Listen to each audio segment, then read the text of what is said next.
Capítulo 1, ¿está allí? Versículo 11. Dice así la palabra: a lo suyo vino y los suyos no le recibieron, mas a todos los que le recibieron, a los que creen en su nombre, les dio potestad de ser hechos hijos de Dios, los cuales no son engendrados de sangre, ni de voluntad de carne, ni de voluntad de varón, sino de Dios. Bendita su palabra. Bien, el apóstol Juan le está escribiendo su evangelio, que se cree que el apóstol Juan es de los evangelios el más universal, porque nos está mostrando a Cristo no cuando fue engendrado en el vientre de María, ni cuando nació en Belén, sino desde la eternidad pasada. Dice: en el principio Él era el verbo, Él ya era, Él nunca dejó de ser. Y por eso que este evangelio se le llama, o se le simboliza con los 4 seres vivientes que aparecen en Daniel y aparecen en Apocalipsis. Los 4 seres vivientes, ahí habla del águila, el animal que tiene una visión superior a todos los animales, que ve la presa o tiene esa visión. Juan, Dios le revela a Cristo desde la eternidad pasada, y le está escribiendo al pueblo judío, porque cuando dice a los suyos vino, ¿a quién vino? Los suyos no le recibieron. Ahora hay un más, que ese más en la Biblia hay que decir cuando dice pero a los que le recibieron les ha otorgado algo. ¿Qué les ha otorgado? Dice: el ser hechos hijos de Dios, los cuales no es un engendro normal, ni de sangre, ni de voluntad humana. ¿Qué pasa? Es de Dios. Si nosotros fuésemos al original y vemos la palabra que aparece ahí cuando dice Dios le dio el ser sus hijos, ahí la palabra que aparece es presopón, que es la raíz de la palabra persona o personaje. Presopón es lo que aparece en el original, que es la raíz de el ser persona. O también se usa para la palabra personaje, una persona que va a ejercer un personaje en una obra de teatro, o en una película, o en una función. ¿De acuerdo? Entonces, ¿qué es lo que sucede?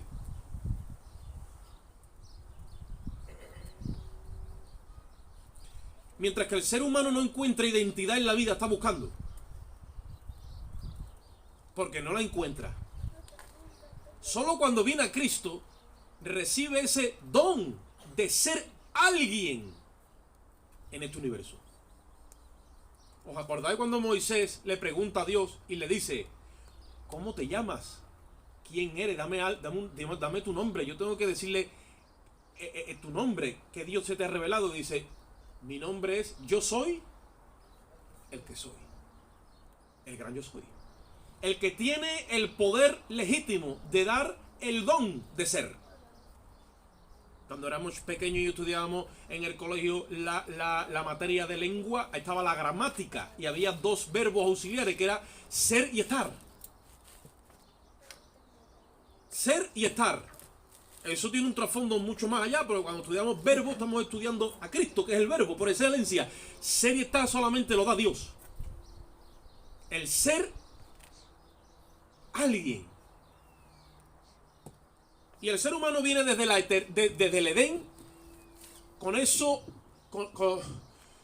con ese precinto puesto, porque el enemigo le robó lo que Dios le regaló: el ser hijo de Dios.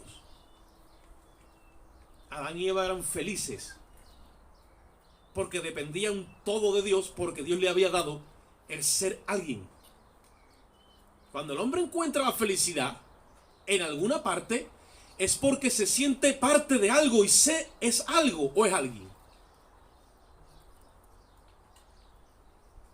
Pero cuando Satanás le dijo a Eva: es que Dios sabe el día que ustedes comáis de este árbol, no voy a necesitar depender de Dios para ser alguien aquí, sino que vaya a tener autonomía propia y capacidad de discernir entre el bien y el mal sin tener necesidad de Dios.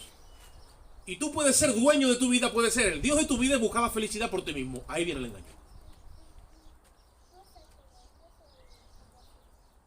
Y hay gente que se está proyectando fuera del evangelio en algo. Todos aquellos que no se están proyectando en algo porque no se sienten nada, entonces que encuentran la muerte se dan cuenta de que algo no tiene sentido en su vida, y ahí empieza un proceso de parte de Dios. Pero todos aquellos están engañados por la serpiente. Le escribe Pablo a los Corintios y le dice: pero yo me temo que como la serpiente engañó a Eva, así vosotros seáis extraviados en vuestros sentidos de vuestra sincera fidelidad a Cristo. Cuando nosotros nos salimos de la premisa de ser hijos de Dios, y el ser hijo de Dios ya no tiene sentido en nuestra vida, nos roban ese presopón, o sea, ese don de ser hijo de Dios, porque no hay revelación en mí en lo que significa ser hijo de Dios. Me tengo que empezar a proyectar en otras cosas. Soy esposo de mi esposa, soy esposa de mi esposo, soy padre de mis hijos, soy jefe de la empresa, soy novio de mi chica, soy algo. Y ahí estamos muchos. Y dentro del pueblo de Dios, dentro de lo que es la iglesia del Señor, el enemigo está distorsionando y desviando los sentidos de la iglesia para que sean algo, pero no tiene que ver con ser hechos hijos de Dios. Yo no sé si yo llego a explicarme. Y estamos encontrando sustancia, pero no es real, es una sustancia efímera, no en el hecho de ser persona hijo de Dios, sino en un personaje. Porque es el mismo término que se usa, y el enemigo reparte personajes, pero Dios reparte el don de ser una persona. Y yo quiero que tú hoy analices, a la luz de estas palabras, a dónde está situada tu alma. Porque ya hemos hablado de la justificación, y la justificación es la obra de Cristo en el Calvario, acabada y terminada. Y por medio de la fe nos hemos apropiado de ella y hemos sido declarados por Dios santos, irreprensibles y sin mancha por causa del sacrificio de Cristo. Pero ya no estamos en la obra de Cristo, estamos en la obra del Espíritu Santo. Y vamos otra vez para la cruz. Porque ahora no va a ser Cristo crucificado. Ahora va a ser crucificado nuestro yo, con sus pasiones, con sus deseos, y con sus proyectos, y con ese personaje que quiere ser o se proyecta en ser algo o alguien, aparte de ser hecho hijo de Dios.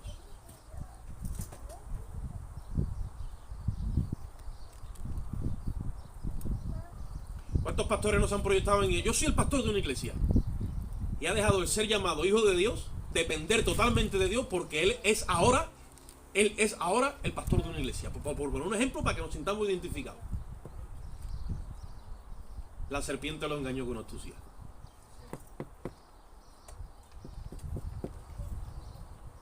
¿En qué tú te estás proyectando? ¿En qué está basado tu gozo y tu paz? ¿A dónde está la sustancia de tu vida? Hay dos ingredientes que no pueden faltar: la paz, efecto de la justicia, que continuamente estás computando que Cristo te justifica, y el gozo de la salvación. Le dice el salmista a Dios: ¿con qué pagaré a Dios todos los beneficios recibidos?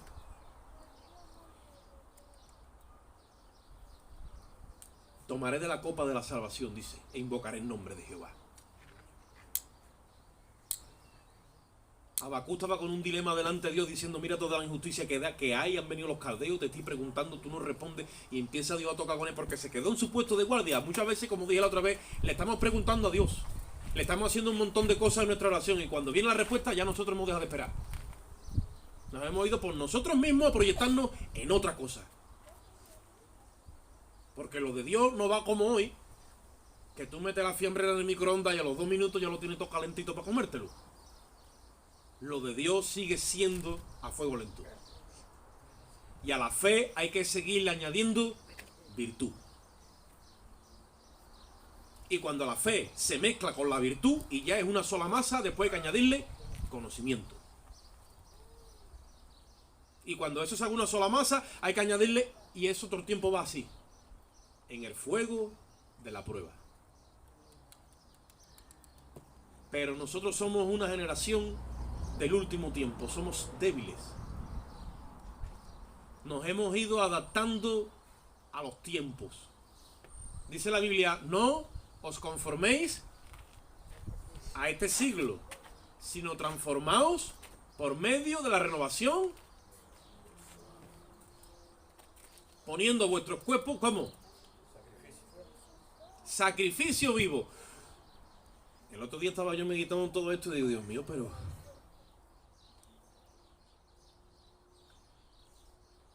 ¿tú sabes qué es lo que le da? ¿Tú sabes cuál es la pila de la cruz? La pila de que esa cruz se encienda y tu entendimiento coja luz. Es tu yo. Cuando tu yo está crucificado en sacrificio vivo, entonces que la cruz coge luz. Porque el sacrificio ahora eso es mi yo. Ya no podemos traer un animal. Antes era fácil. Ahora es mi yo el que se tiene que consumir ahí en sacrificio vivo para yo poder comprobar cuál es la voluntad de Dios que es agradable y perfecta. Romanos 12, 1 y 2.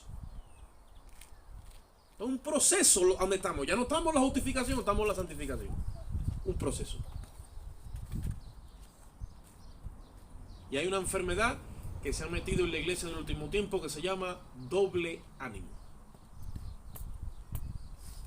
Y el otro día yo estaba meditando sobre todo esto y os voy a decir una cosa. No vamos a ir allí, pero en Santiago capítulo 1, del 1 al 18, habla de todo esto. El doble ánimo. Oye esto, ¿eh? Esto es terrible. Le está trayendo al corazón de la iglesia indiferencia y apatía.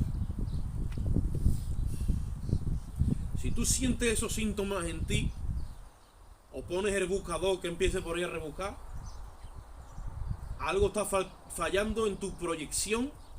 Si sientes en tu corazón que eres hijo de Dios. Dice la Biblia que el Espíritu de Dios testifica a nuestro espíritu de que somos hijos de Dios. Cuando yo soy hijo de Dios, testificado por el testigo fiel, que es el Espíritu Santo de Dios ahora, a mi espíritu, yo no tengo que hacer absolutamente más nada. En el sentido para sentirme reconocido, pleno y lleno. No tengo que hacer nada. Me lleva esa verdad, inunda mi ser y me lleva a una plenitud que me siento completo. Ahí es donde recibo esas fuerzas del Espíritu. Donde se queda atrás todo lo que yo estoy gestionando por mí mismo. Y me mete a la voluntad de Dios.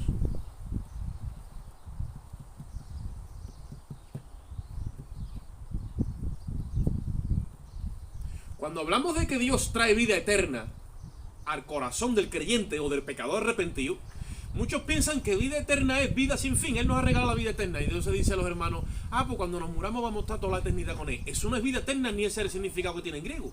Vida eterna es una vida superior que Cristo ha arrebatado para nosotros.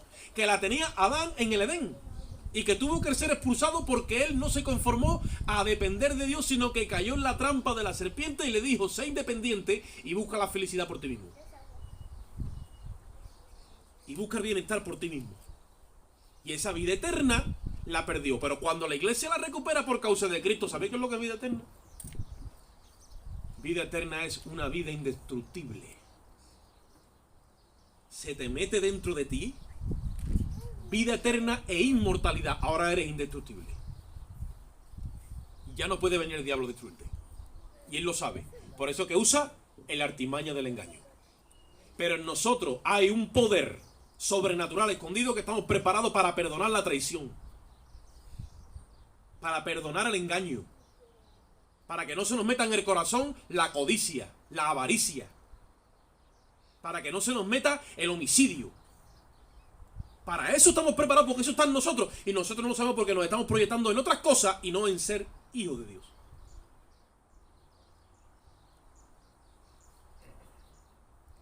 Por eso cuando el mundo descubre que no es para nadie, Eso es lo que se le llama la muerte. El Hades y el infierno tiene dos fases. Una es esta: Jesús dijo, si el ojo de tu entendimiento, si el ojo que tú tienes es maligno, todo tu cuerpo está como lleno de tinieblas. Pero si tu ojo es bueno, todo tu cuerpo está lleno de luz. Primera fase de las tinieblas, mi yo. Por eso Jesús habló de esas tinieblas internas. Dice, si las tinieblas que hay en ti son esas, ¿qué no será cuando tú veas las tinieblas mismas? Porque hay otras tinieblas en un lugar real, geográfico, que son las tinieblas de afuera, que están allí, en el lugar de perdición. Pero el hombre empieza a experimentar el Seol aquí, ¿sabe cuándo? Cuando descubre que no es para nadie. Como tú te proyectes en algo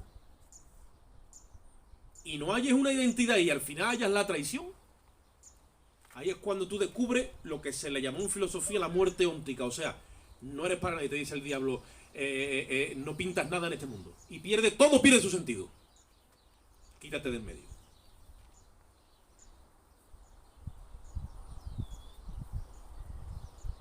Coge un padre y coge a sus hijos y lo esquema. Y cuando lo interrogan le dice, es que me dolió tanto la traición que mi mujer me hizo con otro hombre que le tenía que demostrar cuánto dolor me ha hecho. Y ha hecho esa locura. Porque Satanás se mete de por medio y le hace creer al hombre que no es ni para nada ni para nadie. Y ahí el hombre es que experimenta la verdadera soledad. El Hades es estar separado eternamente de Dios. Esa es la paga del pecado. Hay quien lo descubre antes de irse de este mundo y hay quien lo descubre después. Por misericordia de Dios, que Dios nos quiere revelar a nosotros lo que significa estar separado eternamente de Dios. Es la paga del pecado. La paga del pecado es muerte. Y el otro día estuvimos hablando que Dios nos quiere librar de vivir para nosotros mismos. Porque cuando vivimos para nosotros mismos es que nos estamos proyectando en otra cosa que no es ser hijo de Dios. Si tú te proyectas para ti mismo y para ti misma y descubres en la mitad del camino que ese proyecto que tú estás haciendo te falla porque está puesta la voluntad de otras personas, si todo eso te falla, tú vas a entrar en una decepción. Y esa decepción te va a llevar a la indiferencia y a la apatía, y al desánimo y al desaliento. Y vas a empezar a preguntarte, ¿qué es lo que ha fallado? Dios no ha fallado.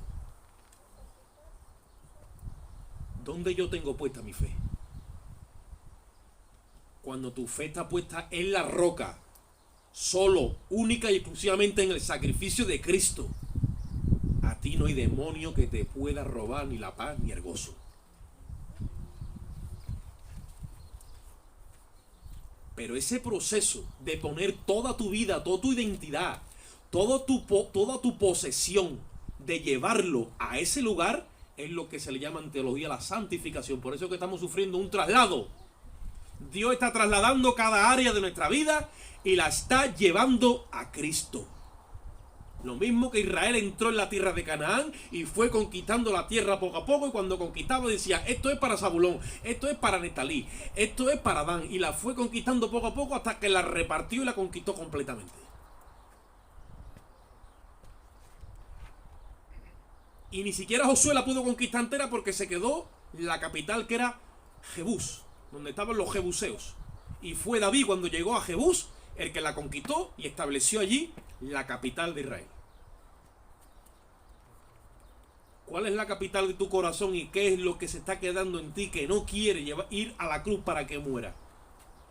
¿Vas a querer seguir sufriendo decepciones en esta vida? ¿O es que quizás hoy lo que yo estoy hablando hoy no va contigo?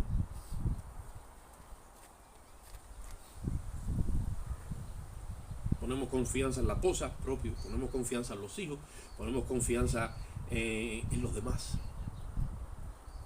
¿Y por qué después recibo tantas decepciones? Porque mi fe no está situada en la roca. Estoy plantando en terreno arenoso que tiene que ver con las tinieblas de mi yo. Estoy de alguna forma buscando la felicidad por mí mismo. Y soy yo el Dios de mi vida. Porque si el Dios de mi vida se llama Jesucristo, dependo de Él para todo.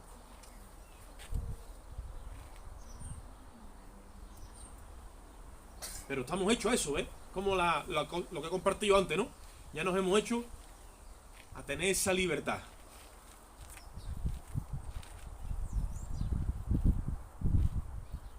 Dice la Biblia que nuestro cuerpo, que nuestro espíritu y que nuestro alma han sido comprados por precio. Porque por precio fuisteis comprados. Dice, pues glorificad pues a Dios en vuestro cuerpo y en vuestro espíritu, los cuales son de Dios. ¿Sí o no? Ahora yo uso el cuerpo y el espíritu para mis propios fines. Ahí que está fallando. Que no entiendo la vida de ser un hijo de Dios. Me dijo a mí un maestro, hace 25 años cuando me convertí, hermano, ore usted a Dios hasta para comprarse unos calcetines. Y yo digo, no es exagerado este. Claro, los más exagerados de España somos nosotros, los andaluces en Sevilla. Pero yo entendí lo que me estaba diciendo. Cuando tomas decisiones por ti mismo y por ti misma, ¿no eres tú el Dios de tu vida?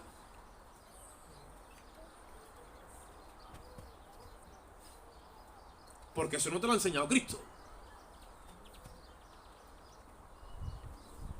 Porque Cristo nunca perdió la comunión con el Padre.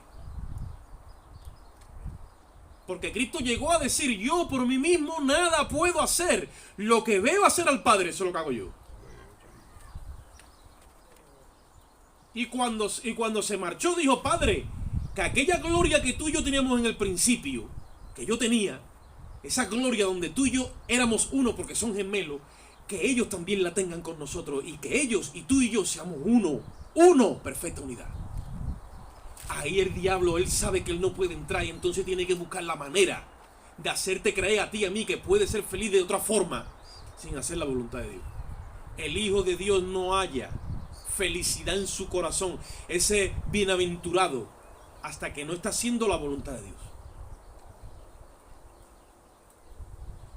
Y a lo mejor la voluntad de Dios es que te pare un día en una plaza y predique y te den una pedra y te vaya para allá. Y tú dices, sí, hombre, vaya fina más trágico. Esa es tu felicidad, ese es tu proyecto, con esa finalidad te hicieron y tú tienes que alcanzar eso. Y tú tienes que averiguar para qué Dios te creó en Cristo Jesús. Y yo también.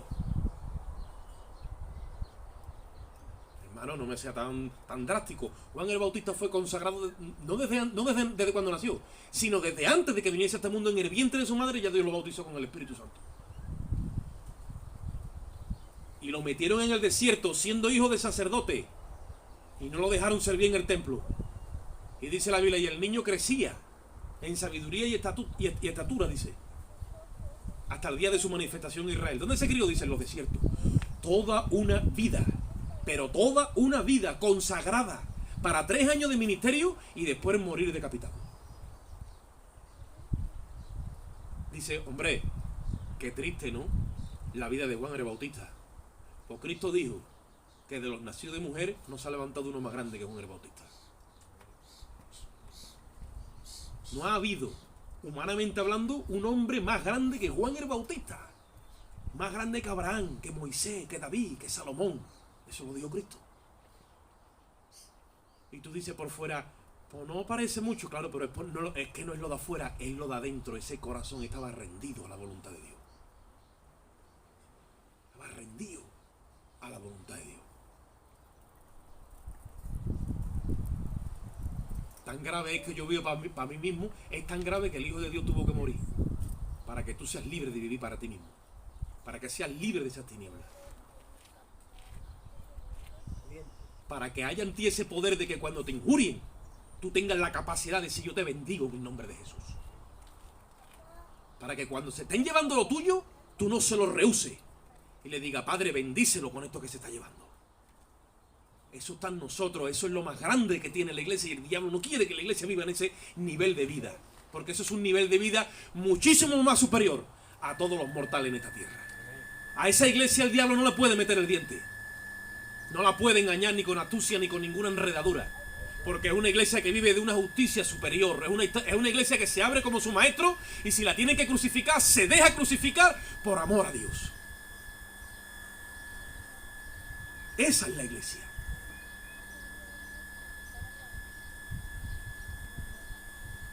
Esa es la libertad que Dios le ha dado a los hombres. Que si tú lo quieres crucificar, tú lo crucificas. Si le quieres decir que eres ateo, le dices que eres ateo. Si le quieres decir 4 picardías como a Jesús lo insultaban y lo injuriaban en la cruz, tú se lo dices y él te sigue amando. Porque este amor no lo vas a encerrar tú en una mente natural. Este amor solamente entra en una mente sobrenatural, en la mente de Cristo. Contra esa iglesia el diablo no puede.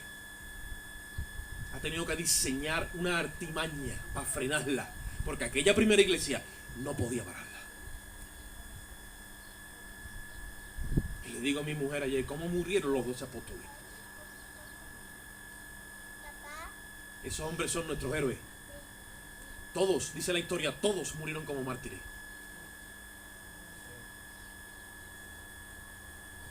Y Pablo, cuando la gente le decía, no vaya a Roma, él decía, he aquí que estoy ceñido en mi espíritu. Él me ha dado una visión y yo no me voy a rebelar contra esa visión. Yo sé que allí me esperan cárceles y azotes, pero fue. Y cuando lo entregaron a los romanos, le dejaron una casa alquilada 2 años. Todo esto lo saben ustedes, que escribió, pero él sabía. Y la epístola que le escribe a Timoteo dice, Timoteo, déjame que te diga una cosa. Yo ya sé que estoy preparado para ser sacrificado, el Señor me la ha revelado. Pero le dice, Timoteo, mira, he corrido la carrera y he peleado la batalla. Por lo tanto, me está reservada la corona de vida. Un hombre que cumplió con el acometido. Eso es lo que tenemos que tener nosotros. ¿Qué acometido tú tienes conmigo? Ayúdame a descubrirlo y que yo no descanse hasta que lo alcance. Que mi corazón esté siempre apasionado por alcanzar aquello para lo cual Él me alcanzó a mí. Que yo esté dispuesto a dar la cara por la verdad. Que yo esté dispuesto a dar la cara por la justicia. Dice el apóstol Pedro, hombre, si sois abofeteados y os maltratan por hacer lo que no debéis, pero si te abofetean y te maltratan por causa de Cristo, bienaventurado eres. Si lo hacen injustamente, eres un bienaventurado. Pero la iglesia está camuflada en un sistema de apariencia de piedad y nada más que te soplan el flequillo o se te posa una mosca malamente aposada, se te levanta la ceja y sale la fiera que hay dentro. ¿Dónde está crucificado ese ser?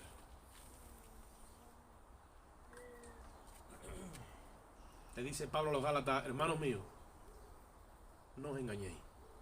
Todo lo que el hombre sembrare, eso también va a segar. El que sembrare para la carne, va a cosechar corrupción. Pero el que siembre para el espíritu, dice, va a cosechar vida eterna.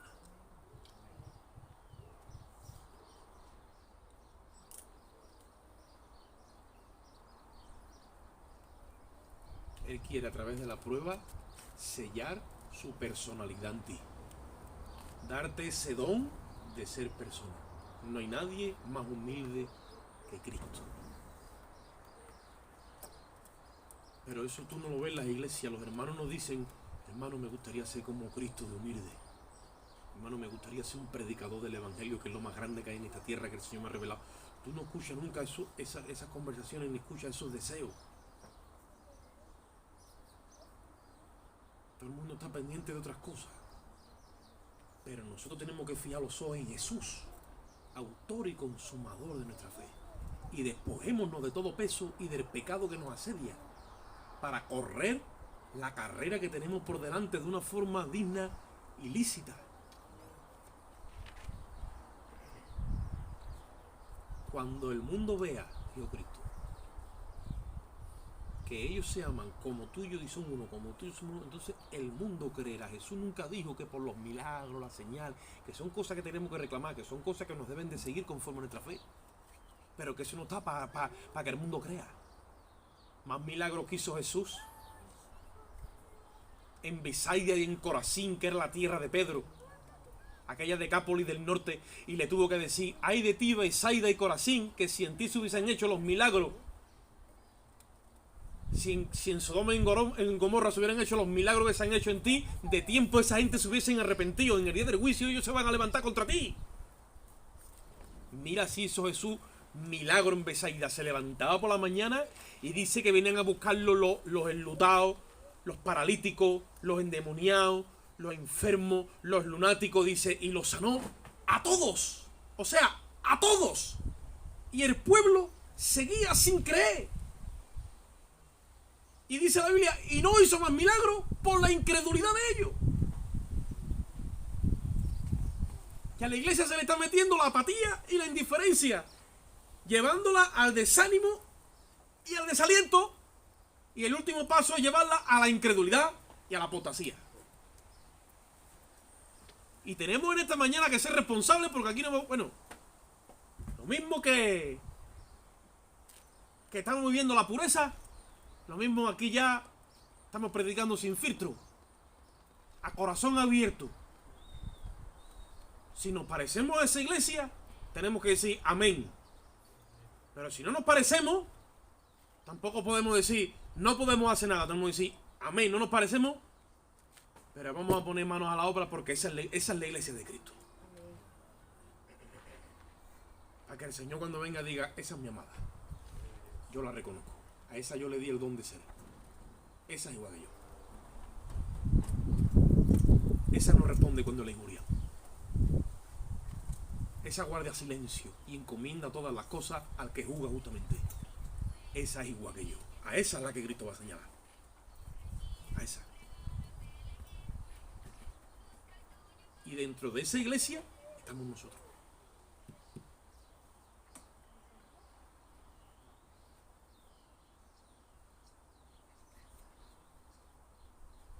El Señor en esta hora, mira lo que venía a mi corazón en los últimos días, está considerando las pequeñas iglesias locales que se están levantando en su infinita gracia y misericordia en tiempos difíciles como estos, y está viendo la candidatura que estamos poniendo en su mesa a la hora de gobernar lo suyo, a la hora de predicar lo suyo, a la hora de gestionar lo suyo y a la hora de cómo lo haríamos nosotros si Él nos escoge para ser representantes en su altar.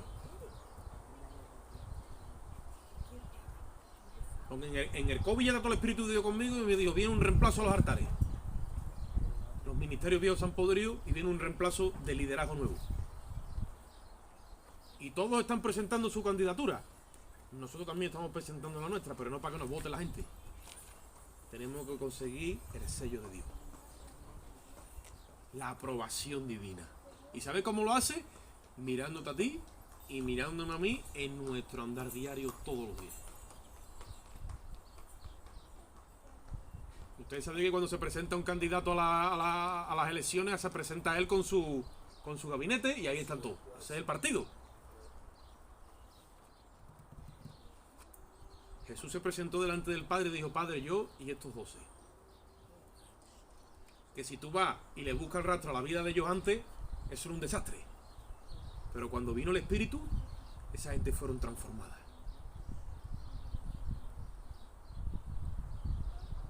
Y fueron capaces de trastornar no solamente un país, a un imperio. El imperio romano nunca había tenido oposición ninguna. Roma era la dueña y señora del mundo entero, hasta que se encontró con los cristianos. No sabían cómo pelear contra ellos. Mataba a uno y se levantaban 200. Porque era un movimiento. Yo estaba acostumbrado a que mataba a un cabecilla y se disolvía todo. Pero aquí era al revés. Y esa sangre iba corriendo. Y esa sangre ha llegado hasta los días de hoy nuestros.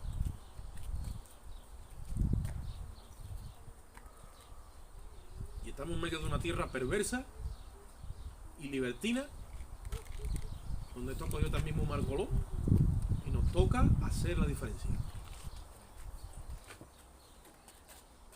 Gloria a Dios.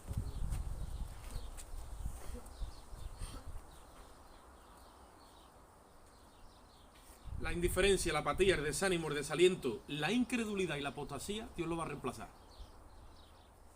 Por la fe, por la virtud, por el conocimiento, por la paciencia Y la prueba, que es un fuego, dice, no te sorprenda de ese fuego que te acaba de venir. La prueba que va derritiendo y quiere derretir tu carácter, que sale para afuera, cuando si la soportas por amor a Cristo, entonces luego vais dejando detrás el fruto del Espíritu. Para llevarse la obra de la carne. Y que ya no venga más esa obra. Que tu identidad sea ser un hijo de Dios.